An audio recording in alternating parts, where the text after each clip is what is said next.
¿Qué son los guetos y cuándo surgieron? Bueno, los primeros guetos surgen en el siglo XVI en Italia, son sectores de la ciudad donde estaban obligados a vivir los judíos. Obviamente estamos hablando de la Edad Media y Postedad Media. Este concepto se derrumba en el siglo XIX, cuando los judíos pueden ya vivir en otros sectores y lugares de los distintos países europeos, y cobra un sentido muy distinto en el siglo XX, cuando los nazis, la Alemania nazi invade Polonia el 1 de septiembre de 1939 e impone allí sectores de las ciudades de Polonia donde se deben construir guetos para los judíos polacos. Esto no había sucedido en Alemania durante el periodo previo de 1933 a 1939, y la idea de los guetos era aislar a la población judía de la población polaca y la población aria de lo que se llama el Gobierno General de Polonia, que es el sector donde van a vivir la mayoría de los judíos polacos. Los guetos debían ser construidos en función de cada región y cada intendencia, si se quiere. Entonces las distintas características van a estar en los guetos. Van a haber guetos abiertos, guetos cerrados, guetos con muralla como el gueto de Varsovia o el gueto de Lodz, que eran las ciudades más grandes donde hubo guetos. Guetos que permitían cierta entrada y salida de personas y de mercaderías, por lo menos hasta el periodo que conocemos como deportación. Retomando los guetos en Polonia, allí se constituía un Judenrat o Consejo Judío, que era el encargado de administrar las leyes que los nazis imponían a los judíos. Es decir, no tenían ninguna libertad de acción más allá de los reglamentos cada vez más restrictivos que se imponían sobre la población judía. Debían distribuir a la población, obviamente en un territorio muy escaso para mucha población. Por ejemplo, en el gueto de Varsovia, 465.000 judíos fueron encerrados en menos del 3% del territorio de la ciudad de Varsovia. Eso produjo niveles de hacinamiento que incluían, por ejemplo, 7 personas promedio por habitación. La alimentación que los nazis brindaban a los judíos en los guetos era de promedio 184 calorías por persona por día.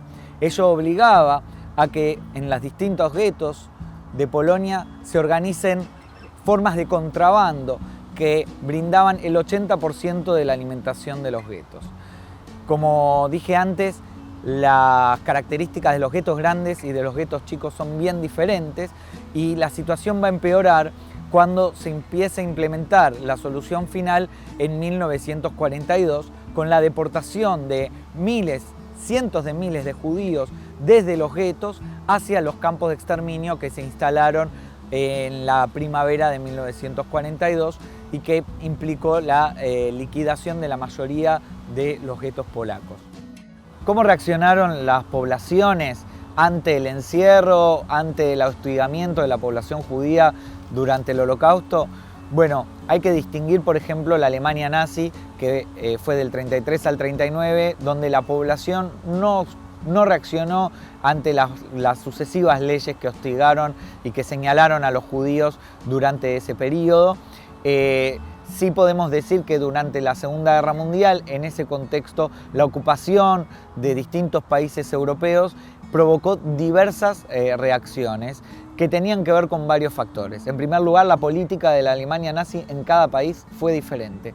En segundo lugar, las relaciones previas entre judíos y no judíos que pudieron o no contribuir a la ayuda o a la protesta respecto de las políticas nazis. Y en tercer lugar, qué capacidad tenían los judíos en sí de recurrir a estas poblaciones o de solicitar ayuda. En el caso de Polonia, por ejemplo, la ocupación nazi fue brutal, tanto con los judíos como con los polacos. Hubo una destrucción del Estado polaco, lo cual impidió una organización social mayor en contra de la ocupación nazi, y hay que aclarar que la ayuda a judíos en el territorio polaco estaba condenada con la muerte, cosa que no era así en todos los países. En Polonia la población polaca ayudó y a la vez también denunció a los judíos. hay un gran abismo y una gran diversidad de conductas de las poblaciones no judías. Pero si tuviera que definir a la población europea en general respecto del Holocausto, la palabra sin dudas es la indiferencia. Fueron indiferentes hasta ante el hostigamiento, ante la persecución y ante el exterminio de los judíos europeos, por lo menos en términos generales. Si las condiciones adversas y la falta de alimentos produjeron distintas formas de resistencia, sí, absolutamente. El contrabando fue una forma de resistencia que también trajo dilemas en sí. Es decir, los contrabandistas por un lado se enriquecían, pero por el otro lado eran proveedores del alimento de la mayor parte de la población de los guetos. Otras formas de resistencia que encontraron los judíos en el contexto del Holocausto y la Segunda Guerra Mundial no solo tenían que ver con conseguir, por ejemplo, documentación para falsificar identidades y poder vivir afuera de los guetos, sino que también podía tener que ver con conseguir un trabajo que permita subsistir un poco más, porque se brindaban tarjetas de racionamiento. Otras cuestiones que hubieron era, por ejemplo, continuar estudiando. Escuelas clandestinas que se formaron, estudiar Torá, que es la Biblia en el mundo judío, o poder también hacer obras de teatro, conciertos que se hacían en los guetos y que permitían no solo a los artistas continuar expresándose, sino a las personas poder continuar sintiéndose humanos en el proceso de deshumanización que los nazis estaban llevando adelante con la población judía. En algunos guetos pudieron realizar acciones de resistencia armada, emblemáticas como el levantamiento del gueto de Varsovia, que cabe aclarar no fue el único gueto que se levantó, pero sí era el gueto más grande y más importante de la historia del Holocausto, ¿no? El levantamiento del gueto de Varsovia se da en el 19 de abril de 1943, cuando ya los 60.000 judíos de los casi medio millón de judíos que habían quedaban en el gueto. Muchos de ellos jóvenes, muchos de ellos activistas de distintas agrupaciones políticas que decidieron no participar o no aceptar la deportación de judíos y levantarse en armas con las pocas armas que la resistencia polaca pudo brindarles. Este levantamiento duró 3 días en la parte de enfrentamiento y durante casi un mes los judíos permanecieron escondidos en búnkers realizando acciones de guerrilla que hicieron que la liquidación final y total del gueto de Varsovia se dé el 18 de mayo de 1943, siendo más de un mes de combate y que finalmente culminó con la liquidación total del gueto, la deportación de los judíos sobrevivientes, y hay que comprender que fue una lucha de un David contra Goliat. Era una lucha imposible y los judíos combatientes sabían que esta lucha era imposible. Otros levantamientos, por ejemplo, el escape de Sobibor.